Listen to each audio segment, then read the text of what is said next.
Tu travailles dur, tu fais attention à tes dépenses, tu essaies d'épargner un peu chaque mois, mais malgré tous tes efforts, tu as l'impression que ton argent ne travaille pas vraiment pour toi.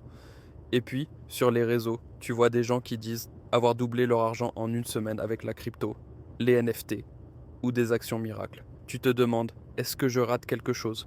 Est-ce que je devrais tenter un coup, faire comme eux? Mais voilà la vraie question. Si ces stratégies étaient vraiment efficaces.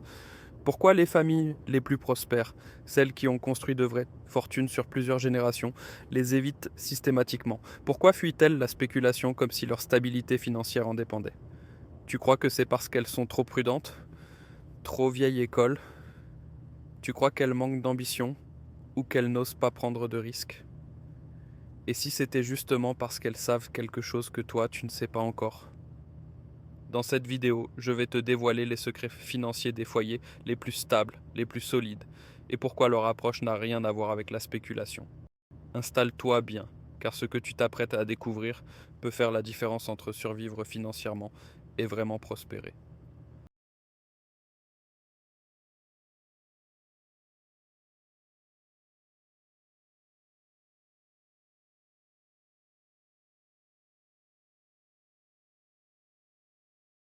La spéculation, c'est un peu comme jouer à la loterie avec ton avenir. Tu achètes un actif, une action, une crypto, parfois même un bien immobilier, non pas parce qu'il a une vraie valeur, mais parce que tu espères qu'un autre viendra te le racheter plus cher, très vite. Ce n'est pas de l'investissement, ce n'est pas une stratégie, c'est un pari. Et ce pari, il repose sur quoi? Pas sur une analyse ni sur un projet concret. Non, sur une émotion, l'espoir. Tu entends parler d'une crypto qui explose? Tu veux en être. Tout le monde parle d'un terrain qui va monter. Tu veux ta part. Tu ne connais ni l'actif, ni son utilité, ni son risque réel. Mais tu y vas parce que les autres y vont. C'est ça, la spéculation. Et quand tu spécules, tu ne construis pas, tu joues. Tu es exactement comme un joueur de casino, mais avec ton épargne. Et dans ce jeu-là, devine quoi? Le casino gagne presque toujours. Voici une vérité simple. Un investisseur construit. Un spéculateur espère. L'un plante une graine, l'autre gratte un ticket de loto.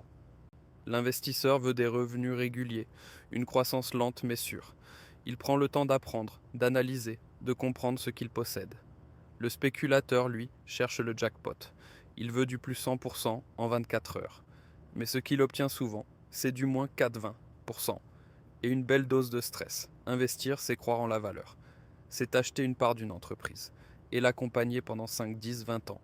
Spéculer, c'est acheter une action à la mode, juste parce qu'un influenceur en a parlé sur TikTok, sans comprendre ce que tu achètes vraiment. L'un construit un pont solide vers l'avenir, l'autre saute sans parachute en espérant atterrir en douceur. Les familles vraiment prospères ne courent pas après le gros coup. Elles ne cherchent pas à doubler leur capital en une semaine. Elles cherchent la paix, la sécurité, la stabilité. Pourquoi?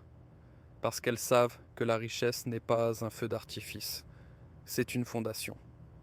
Ces familles ont compris que l'argent, quand il est bien géré, devient un outil de transmission, de liberté et de continuité. Elles construisent avec de la discipline, elles respectent leur stratégie même quand c'est ennuyeux, de la patience, elles pensent en décennies, pas en jours, et une vision claire, elles savent où elles vont.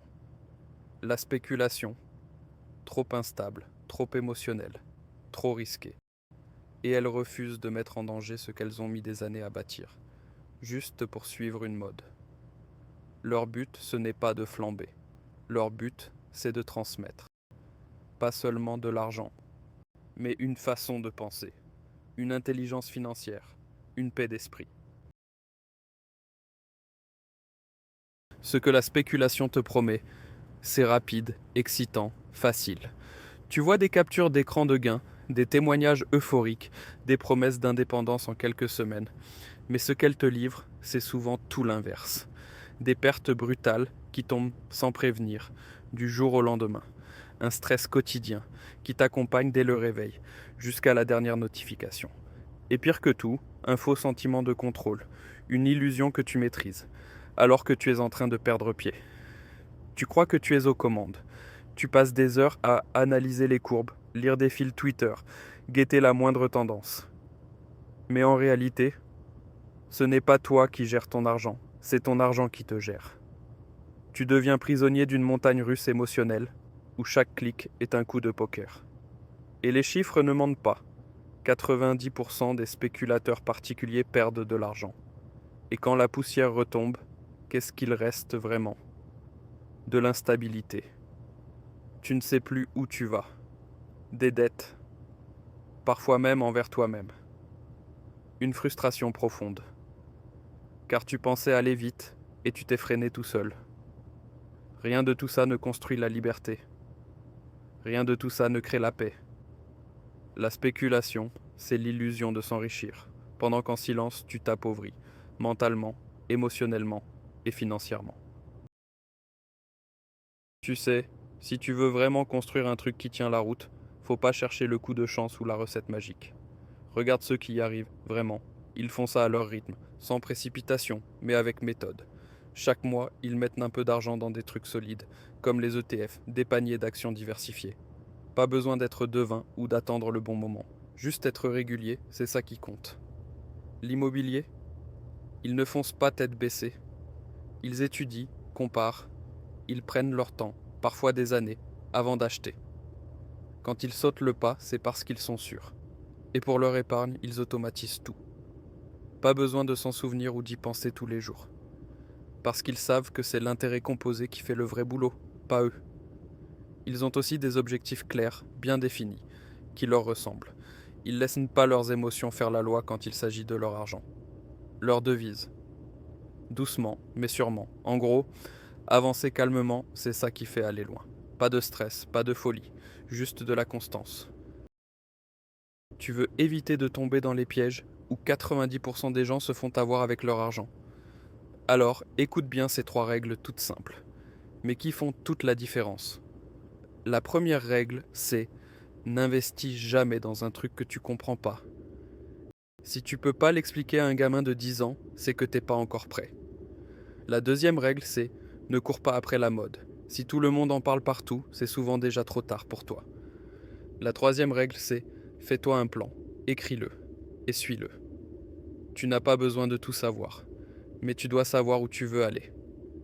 La richesse, ça tombe pas du ciel. Ça vient de la clarté, de la constance, d'avancer petit à petit. Alors, pose-toi cette question simple. Est-ce que je veux parier ma vie ou construire un avenir?